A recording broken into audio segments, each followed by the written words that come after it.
मराठवाड्यात दररोज वेगवेगळ्या भागात, वेगवेगळ्या गावात, वेगवेगळ्या तालुक्यात असा दररोज वेगवेगळा भाग पकडत असा पाऊस पडणार आहे. म्हणून मराठवाड्यातल्या शेतकऱ्यांनी हे अंदाज लक्षात घ्यायचा. जमिनीमध्ये ओल असेल तर तुम्ही तुमचं पेरून टाकायचं, नसता मग काय होईल की तुम्हाला 10 जुलैनंतरच पेरणी करायला वेळ भेटेल.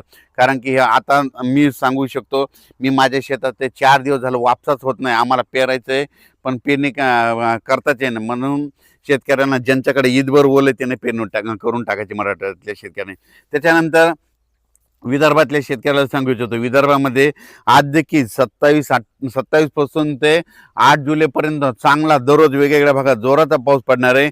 ज्या भागात वंचित राहिला त्या भागात देखील ह्या 8 ते 10 दिवसात पडून जाणार आहे. म्हणून ज्यांची पेरणी ईदभर ओल असेल ते विदर्भातल्या वर्धा जिल्हा, नागपूर जिल्हा, भंडारा जिल्हा, यवतमाळ जिल्हा, वाशिम जिल्हा, हिंगोली जिल्हा, अकोला जिल्हा, अमरावती जिल्हा, बुलढाणा जिल्हा, त्या शेतकऱ्यांनी काय करायचं, जमिनीत ओल झाली तर तुम्ही तुमची पेरणीची काळजी करून टाकण्यास काही हरकत नाही. म्हणून हेच देखील विदर्भातल्या शेतकऱ्यांनी लक्षात घ्यायचं.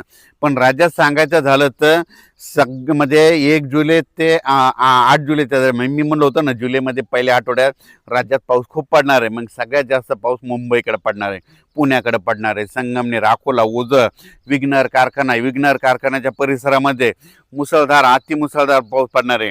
त्याच्यानंतर अहिल्यानगरचे जे वरचे धरण आहेत, निळवंडे धरण झालं, गंगापूरचं धरण झालं, म्हणजे जे कॅचमॅट एरियामधले म्हणजे उत्तर महाराष्ट्राकडे काय होणार आहे, जुलैच्या पहिल्या पावसाळ्यात खूप पाऊस पडणार आहे. त्याच्यामुळे नदीला पूर येणार आहे.